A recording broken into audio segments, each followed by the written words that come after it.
Okay, let's start. So this is about risk and return. We've been talking about risk and return throughout this course, हाँ? Okay, risk है, return है, risk है, return है. अब देखते हैं ये risk क्या है और ये return क्या है. ये है क्या, ये calculate कैसे होगा. Okay? So we first we will define risk and return. Risk किसको बोलते हैं, return किसको बोलते हैं. Then we will use probability distribution. So that's why I said you should know some statistics. कुछ आनी चाहिए आपको. Probability distribution to measure risk. Then we will talk about attitude towards risk. Ali कहता है रिस्क अवर्जन है आप, तो मैं आपसे कहूंगा कि अगर आप रिस्क अवर्स हैं, आप रिस्क अवर्स हैं तो फिर आप ना आए मेरी क्लास में, ठीक है? मेरी क्लास में आपकी जगह नहीं है. Attitude towards risk. How do you take risk? Do you want risk? You don't want to take risk. ठीक है? Obviously, वो बाकी नहीं आए सर वो. हाँ, so if you are still in this class, that means you want to take risk. Good. Yes. When you take risk, Yes. you will get great return.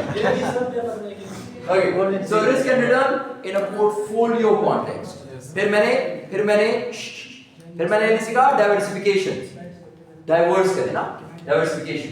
जब आप डाइवर्स करेंगे इसका मतलब आपके पास पोर्टफोलियो होगा. Portfolio is a collection. मतलब एक जगह पे सारी इन्वेस्टमेंट मत करें. ठीक है? Portfolio sir. Diversify, make a portfolio, फिर फाइंड आउट कि पोर्टफोलियो का रिस्क कैसे फाइंड आउट करें, पोर्टफोलियो का रिटर्न कैसे फाइंड आउट करें. We'll talk about diversification, and finally we will talk about capital asset pricing model, CAPM, CAPM. This is the most talked about, the most basic, and the first one model which you should learn. और फिर इसके बाद आप आगे different models में जाएंगे. तो ये base है. ये मॉडल आपको आता है तो आगे फिर जिंदगी आसान. ठीक है? और अगर ये नहीं आता तो फिर हो गया जिंगा लगा. ठीक है? फिर नहीं. Okay, now return. What is return? ठीक है? हमने कहा था return वो है जो आपको वापस सिक्योरिटी पे मिलता है. हाँ, सिक्योरिटी में मिलता है, बॉन्ड में मिलता है, किसी भी चीज में मिलता है. So income received on an investment. जो आपको इनकम मिलती है किसी भी इन्वेस्टमेंट के ऊपर, plus any change in market price. So remember, this what we said कि अगर बॉन्ड से पैसे आ रहे हैं आपको कूपन, तो वो इनकम आपको जनरेट कर रहे हैं, लेकिन साथ साथ अगर बॉन्ड की प्राइस ज्यादा होती है तो ये भी आपका रिटर्न है. ठीक है? So change in price is also your return. Usually expressed as a percentage of the beginning market price. फिर आप कहेंगे कितना परसेंट है, तो वो जो पैसे आपने स्टार्ट में लगाए थे बिगिनिंग, उसके साथ इसको कंपेयर करने के लिए उसको इसमें डिवाइड कर देंगे, the beginning market price of the investment, so you will get the return.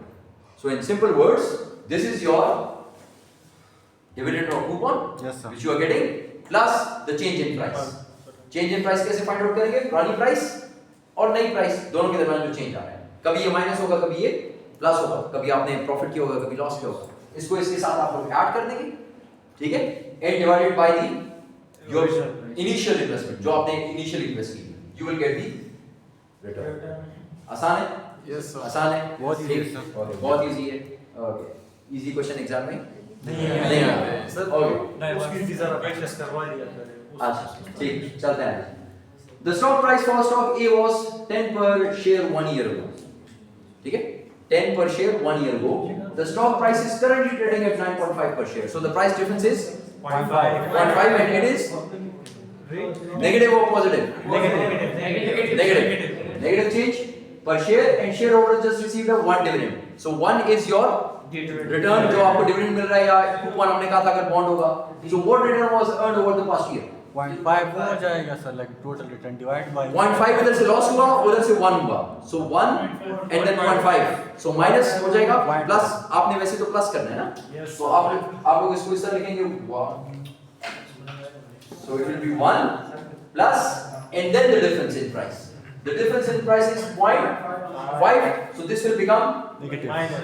so 1 minus 0.5, and then you need to divide it by the initial investment, which is 10 and 0.05. 0.05. Okay, 0.05, and what percentage is this? 5%. आसान? ठीक है? Okay. शुरू में थोड़ा आसान पढ़ाते हैं ताकि आप खुश हो, फिर आगे ऐसे आपको बताएंगे आगे क्या है. Okay, now define this. ठीक, ये तो मतलब अभी हम लोग डेफिनेशन सीख रहे हैं ना कि क्या है. फिर इसको हम डिफरेंट कॉन्टेक्स्ट के अंदर देखेंगे क्या होता है. रिस्क क्या होता है? रिस्क हमने कहा था कि whenever you don't get what you are expecting, आप एक्सपेक्ट कर रहे हैं कि काम होगा और वो नहीं होता, that means there is a variability, change आ रहा है. ठीक है, कंसिस्टेंसी नहीं, ठीक, एक्सपेक्टेशन के मुताबिक नहीं हो रहा. So the variability of returns from those that are expected. So if you are expecting 5 return and you get 4 return, so there is a variance, variability आ गया. तो ये वो कह रहा है कि रिस्क है, ठीक है, इस चीज को रिस्क बोलते हैं. When there is a variation in the return from expected return. Expected return जो आप एक्सपेक्ट कर रहे हैं उसमें और जो आपके रिटर्न आया उसमें फर्क आए, वेरिएशन आए, तो उसको बोलते हैं हम लोग, we call it as risk. Clear हो गया? Yes, sir. Okay, so let's move on. What rate of return do you expect on your investment savings this year? आप कितना एक्सपेक्ट करते हैं? कितना? 5. Okay, what rate will you actually earn? लेकिन असल में कितना मिलेगा? 10%. अब अगर असल में डिफरेंट मिला, different, so there is a variation and that is risk. बस. अब वो भी बात करते हैं कि ज्यादा हुआ तो फिर क्या होगा. अभी तक तो हम लोग बार बार कह रहे हैं कि अच्छा 5 एक्सपेक्ट कर रहे हैं, 4 मिल जाए तो दिस इज रिस्क. अब ज्यादा को भी okay, what rate will you actually earn? ये भी हो गया. Doesn't matter if it is a bank CD और a share of stock. Is it? Doesn't really matter. No, sir. If it is a certificate of deposit or a stock or a bond or anything, No, sir. does it really matter? नहीं, it does not matter. No, sir. No, sir. नहीं, okay, देखते हैं आगे. Determining expected return. अब ये expected return हमने कहा ना, जो आप expect कर रहे हैं उसके मुताबिक ना हो. दोबारा गौर से सुने, हमने कहा कि variation of return from what you are expecting, यानी expected return. मैंने आपसे वैसे पूछा expected return क्या है, आपने कहा 5%, बस आपने बोल दिया expected return. लेकिन क्या ये 5% आपने क्या हवा में तीर मार के कहा 5%? No, sir. आपने कोई कैलकुलेशन की? Yes, sir. वो कैलकुलेशन ये आपने तो नहीं की, लेकिन ये कैलकुलेशन करेंगे तो आपको पता चलेगा एक्सपेक्टेड रिटर्न कितना है. ये कैलकुलेशन क्या है, इसको गौर से देखें और फिर एक्चुअल रिटर्न को देखेंगे कि वो इससे कितना, हाँ, वेरिएशन कितनी है. Okay, expected return. So determine expected return for a discrete distribution. याद है ये वर्ड, जिसमें गैप्स और डिस्क्रीट, जिसके आउटकम्स, मतलब इंडिविजुअल हो, हाँ, एक यानी 2, 3, नहीं हो. यस ठीक है, 4, 5, ठीक. Okay, so how do you find out the expected return? So your expected return as you can see is R bar. आपको मैंने कोर्स के स्टार्ट में बताया था कि रिटर्न इज योर, ठीक है, क्या कहता हूं, Is what, sir? ये याद है एक्स बार? नहीं याद एक्स बार? याद है लेकिन किस कॉन्टेक्स्ट में? मीन, किस कौन मीन ना, एक्स बार मीन था. Yes, sir. बस ये चीज है, it is the same thing. आपने नहीं कहा था कि मैंने नहीं कहा था, मैंने अभी बोल दिया. ओके, तो ये वही स्टैटिस्टिक्स वाला मीन, अच्छा. ठीक है, यानी वो जो अरिथमेटिक मीन था वो एक्सपेक्टेड रिटर्न. अरिथमेटिक मीन जो है वो एक्सपेक्टेड रिटर्न. और फॉर्मूला क्या है, R bar equal summation I equals 1 to n, जितनी भी आपके पास वैल्यूज हैं, ऑब्जर्वेशंस ना, जितनी भी ऑब्जर्वेशन है, 5 है, 6 है, 8 है, 10 है, उसका क्या करना है, r into p. अब ये r into p क्या है, आपको याद है जरा क्या करते थे, सबको ऐड करके डिवाइड किसको ऐड करके किसको प्लस करके, So returns को क्या करते थे, n. पॉपुलेशन को x की वैल्यू सर वो जो पॉपुलेशन के अंदर डेटा है उसको ऐड करके डिवाइड की पॉपुलेशन नंबर. फ्रीक्वेंसी से मल्टीप्लाई नंबर ऑफ करते हैं. फ्रीक्वेंसी से मल्टीप्लाई आप करते थे. सैंपल की बात कर रहे हैं, हम पॉपुलेशन की बात कर रहे हैं. अच्छा, आप सैंपल में population की फ्रीक्वेंसी बात. से मल्टीप्लाई करते थे, ठीक है. टोटल को प्लस ठीक. करके उस पे डिवाइड करते ये चीज है. ये सैंपल. अब गौर से देखें, अब गौर से देखें कि वो क्या क्या चीज है. गौर से, तो r क्या हो गया, r हो गया return for the i possibility, जो भी पॉसिबिलिटी आपके पास है. आपके पास डिफरेंट पॉसिबिलिटीज होंगी ना, नंबर ऑफ पॉसिबिलिटीज, ये भी हो सकता है, ये भी हो सकता है, ये भी हो सकता है, ये भी हो सकता है. उसका प्रोबेबिलिटी कितनी है, ठीक है, प्रोबेबिलिटी उसकी p हो गई और उसका रिटर्न कितना है वो r हो गया. सो r इज द रिटर्न अच्छा सर सही. of any probability and p is that probability of a return. तो अगर मैं कहता हूं आप लोगों ने जिस तरह कहा कि 5%, तो ये 5% आपने किस बेस पे कहा, आपने इस बेस पे कहा कि आपने सोचा आपने कहा यार बैंक है, बैंक ऑफ खैबर देता है 5% रिटर्न. 5% रिटर्न देता है, ये एक पॉसिबिलिटी 5%, और इसकी प्रोबेबिलिटी कितनी है कि वो 5% देगा, ठीक है. तो वो प्रोबेबिलिटी मल्टीप्लाई बाय रिटर्न, ठीक है, rate of return, R rate of return multiply by the probability of that return, कि उस रिटर्न के होने की प्रोबेबिलिटी कितनी है। सो वही सेम चीज जो आप करते थे एफ एक्स, ठीक है, और उसको फिर क्या करते हैं, समेशन करते हैं, ठीक है। सो this is your summation r into p, r is the return for the ith possibility, p is the probability of that return occurring, and n is the total number of possibilities, जितनी possibilities हैं उन सबको आप लोग add up कर देंगे and this is what you get. This is how you will solve it. This is how you will solve it, class. Now these are your returns and this is your probability for each and every return, ठीक है। अब पहला return आपके पास है minus, so that means it's a loss, ठीक है। तो loss भी तो हो सकता है ना पॉसिबिलिटी, यानी आप कहते हैं यार एक्सपेक्टेड ये है कि लॉस हो जाएगा, लेकिन इस लॉस का, और ये लॉस कितना परसेंट हो रहा है, 15%, 0.15 है ना, तो 0.15 कितना होता है 15%, 15% का लॉस होने का चांस कितना है, 10 क्या 10% या 0.10, ठीक है, ये इसका चांस हो जाएगा। इसी तरह इसका ये चांस, इसका ये चांस, इसका ये चांस, इसका ये चांस, ठीक, सबकी सब रिटर्न्स उसकी प्रोबेबिलिटी और उनकी प्रोबेबिलिटी की कितना चांस ऑफ अकरेंस है, r into p आप कर देंगे, आपके पास ये फिगर्स आ जाएंगी, यू ऐड देम, आपके पास ये, रिमेंबर सब प्रोबेबिलिटीज मिलकर एक का होता है, ये 100 या 1 के बराबर होनी चाहिए, या 100% या 1 के बराबर, ये भी याद है, ये बात याद है ना स्टार्ट्स में, ओके। सो ये 1 के बराबर होनी चाहिए, या आपके पास आ गया 0.090 is equal to 9%, so your expected return is how much, 9%। तो अभी जो थोड़ी देर पहले आपने जो बस देखा ना 5%, वो 5% ऐसे ही नहीं आता, उस 5% को फाइंड आउट करने के लिए आपको इतनी बड़ी कैलकुलेशन करनी पड़ती है, you have to look at different possibilities and their expected returns, कि ये काम हो इसका कितना चांस है, ये वाला रिटर्न आए इसका कितना चांस है, ये रिटर्न आए इसका कितना चांस है, इन सबको मल्टीप्लाई करेंगे, ऐड करेंगे सबको, आपके पास आपका एक्सपेक्टेड रिटर्न आ जाएगा। क्लियर, ये बात क्लियर है, आगे जाओ, एक्सपेक्टेड रिटर्न हो गया, ओके। डिटरमिनिंग स्टैंडर्ड डेविएशन, अब आते हैं नेक्स्ट चीज की तरफ। नेक्स्ट चीज इज योर रिस्क, और हमने कहा था रिस्क ये है कि जो रिटर्न हो एक्सपेक्टेड, वो एक्सपेक्टेड रिटर्न से कितना डेविएशन हो। तो याद है वेरिएशन के लिए हम कौन सा टूल इस्तेमाल करते थे, standard deviation of a variance, ठीक। So this is what you do, so that means for risk you will be using standard deviation, for expected returns we will be using arithmetic mean, सही है, clear है, okay. Now standard deviation, so now the standard deviation is equal to summation 1 up to n, जितनी भी observations है, ri which is your once again your expected ith return, no sir, r is the mean and that r is r bar is your mean expected return, expected and r would be your mean given return, given return, and then you need to find out the variance, difference, yes sir, इसके दरमियान difference कितना है, और फिर उसको क्या करूंगा, उसको स्क्वायर डिफरेंसेस, और स्क्वायर डिफरेंस को फिर मल्टीप्लाई करूंगा विद दी प्रोबेबिलिटी, और फिर इन सब का टोटल, और फिर उसका under root. So this is how you will find it.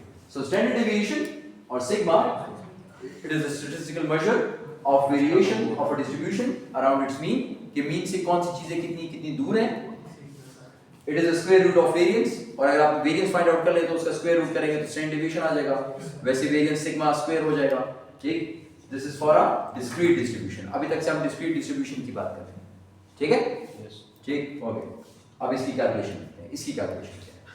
अब तक जो हमने कैलकुलेशन की हम लोगों ने उसमें फाइंड आउट किया एक्सपेक्टेड मीन, जो कि था 9% था एक्सपेक्टेड मीन, ठीक है। अब आप लोगों ने फाइंड आउट करना है उसकी डेविएशन। डेविएशन के लिए आप लोगों ने क्या करना है, कि जो एक्सपेक्टेड मीन है और जो आपके पास इंडिविजुअल रिटर्न्स हैं, जो इंडिविजुअल रिटर्न्स हैं, आपने देखना है कि इंडिविजुअल रिटर्न और आपके उसके दरमियान डिफरेंस कितना है। यहां तक की कैलकुलेशन हम पहले कर चुके हैं 9%। ठीक है, एक्सपेक्टेड रिटर्न फाइंड आउट कर लिया। अब ये देखना है कि इस एक्सपेक्टेड रिटर्न से ये जो आप कह रहे हैं कि कितना रिटर्न होगा, ये इससे कितना दूर है, ये इससे कितना दूर है, ठीक है। So the formula is r which is your individual returns minus r bar, ठीक है। Yes, sir. पहले ये फाइंड आउट करना है, फिर क्या करना है, इसको इस डिफरेंस को स्क्वायर करना है, और फिर क्या करना है, इसको मल्टीप्लाई विद, Expected probability. ठीक है, और फिर इसका समेशन लेके उसको अंडर दी रूट। क्लियर है? स्टार्ट करें। Yes, sir. ओके, यहां तक हम कर चुके हैं 9%, ठीक। First observation is 15%। 15% क्या है वो? 15% Expected. Minus 15% minus, so minus means actually it is on the negative side, और ये आपके पास है 9, ये जो आपके पास आ रहा है ये 9% आ रहा है। So 15% और 9%, start calculation class। 15% और 9% का डिफरेंस कितना आ गया? 6% minus 6%. Minus 6. Sir, Nah, sir, this is the minus. This is the plus. बस 6%। सर ऐसा में हम डिविएशन कर रहे हैं ना, तो वो तो प्लस और माइनस का बस प्लस ही हो जाएगा। minus variety ले आओ square वाला already का plus automatic। तो वही ना सर, या स्क्वायर लेंगे उसके ऊपर तो वो भी प्लस हो जाएगा, माइनस माइनस प्लस हो जाएगा।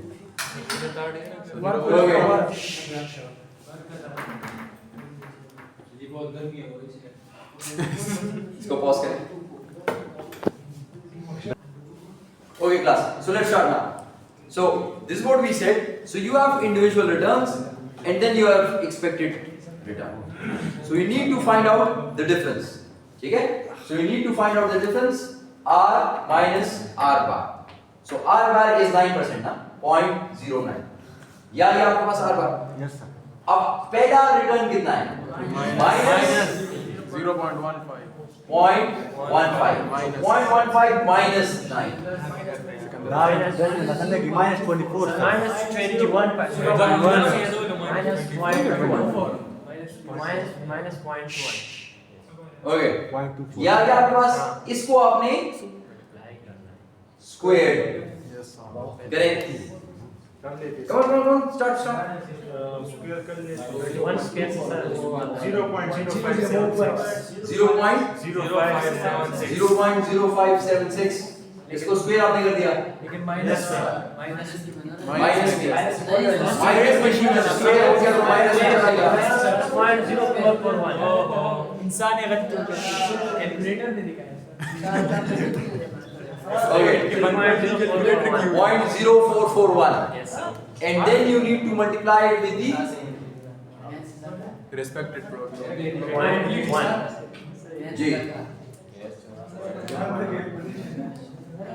Sir, ये 0.1. 0.05। सही है? Yes, sir. कैलकुलेशन सबकी सही आ गई? Yes sir. ठीक? Yes sir. कैलकुलेशन का तरीका भी आ गया? Yes sir. एग्जाम में पहले ना हो, ऐसा ना हो पहली बार कर रहे हो उसको आपको पता ना चलेगी क्या करना है। नहीं सर, एग्जाम में तो हम करते हैं सही से। ओके, आपने कुछ गलत सगीर 10 दे का सगीर आ रहा है। 10 सगीर स्टेप बाय स्टेप करें। फर्स्ट स्टेप पेरेंट्स की क्लास। जी सही, फर्स्ट स्टेप 0.15 plus 0.0 जी सही,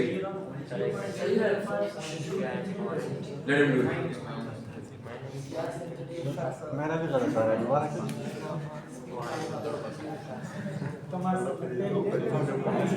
जी सही, अब सही है। Okay class this is the same as वो बॉडमास वाला रूल। ऐसा ना हो कि वो जिस तरह पिछली क्लास में भी आप लोगों ने गलती की थी वो गलती दोबारा ना कीजिए। अगर एक वैल्यू गलत हो गई तो सारा टेबल। इसके बाद हम और भी स्टेप्स इसके पढ़ेंगे। तो ये same calculation would actually move up to the almost the end. तो अगर आपने शुरू में गलती कर दी तो सब, तो इस वजह से बी केयरफुल, ठीक है। इस वजह से आपसे कहा कि कैलकुलेशन खुद करें। Okay, so now for the second one, you will do the same thing. You have R, which is 0.03 minus 0.09, which is the expected return. Then you square it, and then you multiply it with the probability, and the probability is 0.2. Okay? So this is what you should get. जब आप minus वाले difference को भी square करते हैं ना तो वो माइनस का साइन बीच में से चला जाना चाहिए। अगर आपका साइन माइनस में आ रहा है इसका मतलब आपने गलती की है। ठीक है, ओके, ये भी हो गया। You will do it for all the figures, Yes, sir. Then you need to sum it out. Summation. Summation ये करके इसके बाद इसका समेशन, ठीक है। समेशन आ गया from i equals 1 up to n। यहाँ पे n कितने हैं? 1 2 3 4 5 अप टू 5। ये समेशन आपने कर दिया जी। रहा सर आपने देखा कि -0.50 माइनस 0.09 इसको स्क्वायर के बाद n प्रोबेबिलिटी के साथ मल्टीप्लाई करेंगे तो प्रोबेबिलिटी क्या होता है सर? और सर पॉइंट ऑफ व्यू का आपको मैं इससे कंफ्यूज हो गया थोड़ा सा। नहीं, प्रोबेबिलिटी देखें आपको इस एग्जाम में या किसी भी क्वेश्चन में दो चीजें गिवन होंगी, ठीक है। Different returns and their probabilities. 0.33 return आपको मिल रहा है which is 33%। उसकी प्रोबेबिलिटी क्या है? उसकी प्रोबेबिलिटी है 10%, ठीक है। 9% रिटर्न मिल रहा है, इसकी प्रोबेबिलिटी क्या है? 40%। लॉस है 3% का, इसकी प्रोबेबिलिटी क्या है? 20%। तो आपके पास डिफरेंट ऑप्शन है ना कि अगर मैं यहां भी करूं तो इतना रिटर्न आएगा, इसकी प्रोबेबिलिटी क्या है? इसकी प्रोबेबिलिटी है। मैं ये करूंगा, इसकी प्रोबेबिलिटी क्या है? इसकी प्रोबेबिलिटी है, ठीक है। तो अगर एक स्टॉक है और वो आपको डिफरेंट किस्म के रिटर्न दे सकता है, पॉसिबिलिटी है, तो हर रिटर्न की कितनी प्रोबेबिलिटी है कि वो काम होगा, ये करके फिर उसका एक्सपेक्टेड रिटर्न पहले फाइंड आउट करना है, फिर उसका स्टैंडर्ड डेविएशन फाइंड आउट करना है। स्टैंडर्ड डेविएशन के लिए पहले आपको करना पड़ेगा r माइनस r बार, फिर उसका स्क्वायर, फिर मल्टीप्लाई बाय प्रोबेबिलिटी, फिर उस सब को टोटल समेशन, और फिर आखिर में जो समेशन आए उसको स्क्वायर रूट। सही है। इसका मतलब ये जो आंसर आएगा 0.1728, इसको आपने आखिर में क्या करना है? Okay, so you will get the answer which is 0.1315 which is equal to 30.15%। ये कैलकुलेशन क्लियर है? Yes sir. क्लियर है? Yes sir. जरूरत तो नहीं है इसको दोबारा करने की, नहीं सर। टेबल बनाने की जरूरत तो नहीं है। No sir. आप कर सकते हैं। यस गुड, इंशाल्लाह। ओके, अब मैं आपको बता रहा हूं this is the first step actually. इस वजह से कह रहा था कि ये बहुत आसान है, ये सिर्फ पहला काम है जो आपने किया है। इसके बाद हमने इसी के ऊपर और बहुत सारे काम किए, ठीक है। तो ये is the first step. If you get this wrong you will get the whole question. Okay, so now let's move on. फिर आपने कहा सर वेरिएंस, ठीक है। वेरिएंस क्या है? You remember coefficient of variation, ठीक है। कोएफिशिएंट ऑफ वेरिएशन सबको याद है? Yes sir. ये फॉर्मूला था उसका, sigma divide by mean. Sir ये क्या है सर?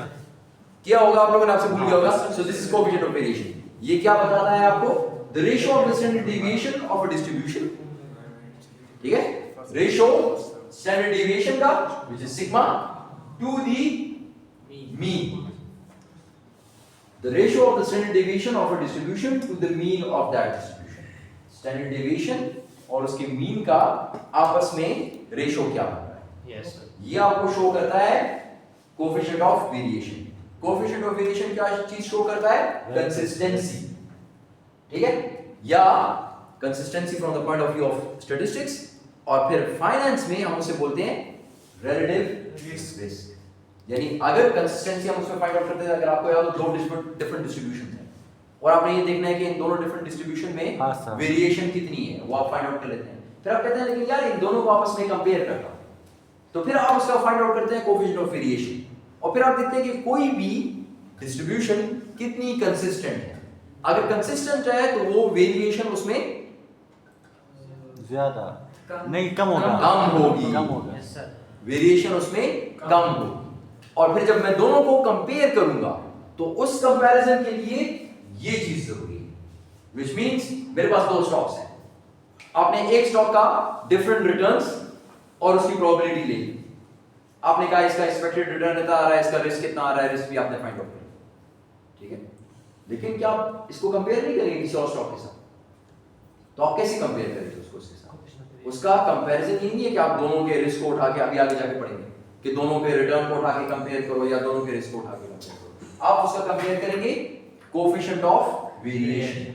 ये आपको बताता है comparative risk, which means relative risk with respect to this, risk with respect to this, कितना रिस्क कितने रिटर्न पर, कितने रिटर्न पर कितना रिस्क मिल रहा है।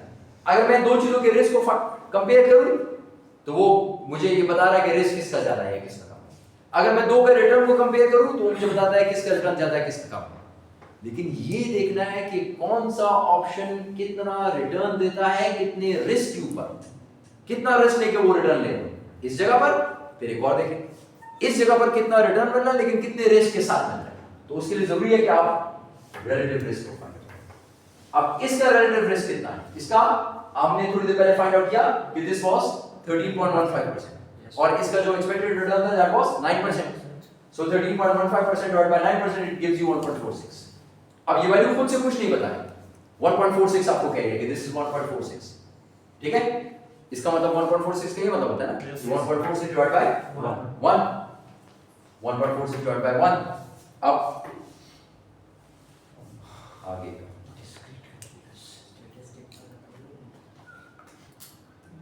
चले आगे आएगा, फिर आगे आपको इसको फर्दर आगे लेके जाते हैं, ठीक है।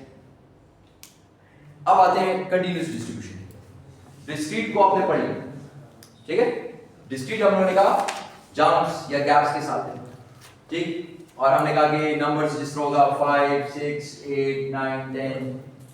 Now there is something which is called as continuous distribution. Excuse me sir, ये इक्वेशन ऑफ वेरिएशन जब 1.46 आया सर, ये परसेंटेज में हम सर ये किया है सर, इसका मतलब क्या है? ना परसेंटेज में ये नहीं है, ये रिलेटिव रिस्क है, risk with respect to the return, expected return के साथ उसका रिस्क कितना है, ठीक है।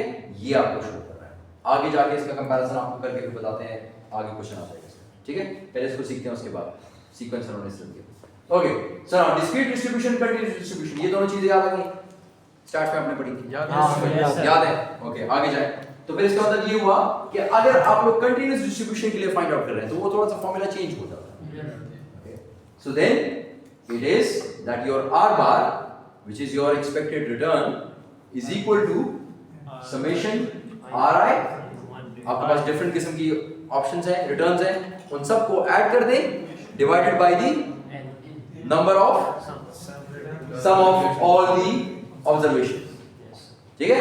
So r bar is expected return for that asset, ri is the return of the ith observation, कितनी ऑब्जर्वेशंस है divide by the total number of observations. आप ये करेंगे आपके पास आ जाएगा expected return for a continuous distribution। और same in the same manner if you move on to standard deviation, ये formula पढ़ा था आपने, इसके साथ डिवाइडेड बाय दोनों में आपने डिवाइड बाय खाली कर देना है and you will get the risk for continuous distribution.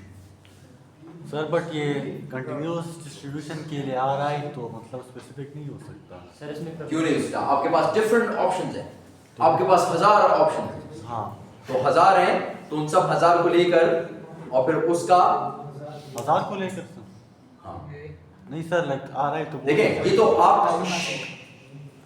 Class ये तो आप यहाँ पे कर रहे हैं ना, तो आपके पास 4 या 5 मैंने डिफरेंट ऑब्जर्वेशन देखे, जी सर, लेकिन ये तो 50 100 तो वो करेंगे सर। हाँ तो वो तो आपने क्या करना है, हाँ आपने तो कुछ नहीं करना है, आपको सिर्फ एक सेल के अंदर एक फॉर्मूला डालना है और बाकी काम तो वो करेगा। आपने तो कुछ भी नहीं करना, आपने तो ये सीखना है कि ये होता किस तरह और बस करना तो सारा काम सॉफ्टवेयर ने आपके लिए, तो आपने तो नहीं करना ना, ठीक है। आपने तो ये अंडरस्टैंड करना है कि जब r बार का आंसर आ गया लेट्स से 5.34, इसका क्या मतलब, ठीक है, इसका मतलब है एक्सपेक्टेड रिटर्न, जिसका मतलब है कि एक्सपेक्टेड रिटर्न कितना आपके पास रिटर्न आ रहा है in case in according to returns with their probabilities, कितनी पॉसिबिलिटी के साथ कितना रिटर्न है और कितनी डिफरेंट ऑब्जर्वेशंस हैं, उन सबको जमा कर लूं तो ये आता है इसका ही मतलब। फिर इसी तरह इसकी वैल्यू भी आप लोग फाइंड आउट कर लेंगे आराम से सॉफ्टवेयर से, ठीक है। तो फिर इसका क्या मतलब है, इसका मतलब इसका जो भी आ गया तो आप कहेंगे कि this is your standard deviation which is actually the risk, और रिस्क ये बताता है कि इस एक्सपेक्टेड रिटर्न से जो आपकी ऑब्जर्वेशंस है वो कितनी डिविएट कर, ये आपका रिस्क है। हमने ये कहा था कि ये वेरिएंस होता है रिस्क, सही है? Sir clear? सर जी। सर ये जो डिस्प्यूट है सर इसमें प्रोबेबिलिटी को मल्टीप्लाई किया गया सर ऊपर नहीं है एप्लीकेशन किसको? सर इसमें प्रोबेबिलिटी मल्टीप्लाई नहीं हुई है प्रोबेबिलिटी मल्टीप्लाई नहीं किया नहीं किया, ये सवाल यहाँ पर भी हमने नहीं किया, ठीक है?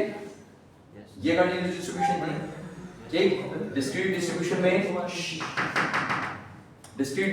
में हम लोग क्या करते थे कि हम लोग प्रोबेबिलिटीज के साथ मल्टीप्लाई करते थे, ठीक है?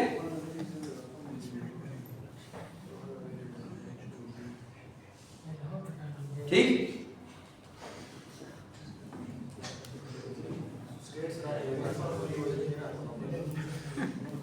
सही है? याद है डिफरेंट किस्म के फॉर्मूले याद है आपको? एक होती थी डिस्ट्रीब्यूशन, एक फ्रीक्वेंसी डिस्ट्रीब्यूशन हम बनाते थे, और एक होती थी पूरी पॉपुलेशन, यस सर। जो होता था इस फॉर्म में। अब इसको देखो, इसको गौर से। Assume that the following list represents the continuous distribution of population returns for a particular investment, even though they are only 10 returns. उसे सिर्फ 10 दिया, लेकिन मैं आपको बता रहा हूँ ये बहुत ज्यादा होते हैं, जिससे मैंने इसको कहा था। सर जो स्टेट्स हमने सीखी थी वो भी भूल गए सर। नहीं ना, वो भूलनी नहीं है ना, उसको यहाँ पे अप्लाई करना है। सर आपने पढ़ी पूरा फार्मूला मजाक नहीं किया था सर फार्मूला सर में लेकिन नाम डिफरेंट है। अच्छा, मैं आपको आसान काम, बस सिर्फ आप एक चीज याद रखें, आप एक आसान चीज याद रखें, एक्सपेक्टेड रिटर्न इज एक्स बार, ठीक है? ठीक, रिस्क इज स्टैंडर्ड डेविएशन, बस ये याद रखें, और फिर जो फॉर्मूला है उसके मुताबिक इसको सॉल्व करें। जी रिस्क और सिग्मा होता है standard deviation.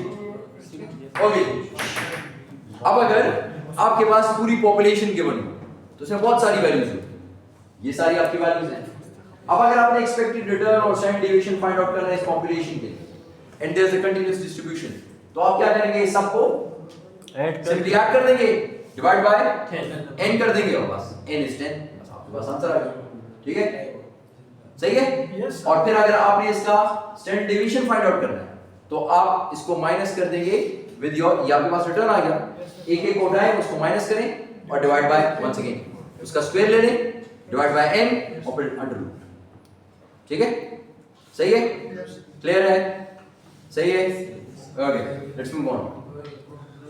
Sir break attendance लेते हैं सर ओके, पांच इसमें से Pause सिर्फ करें। एक करके दिखाओ।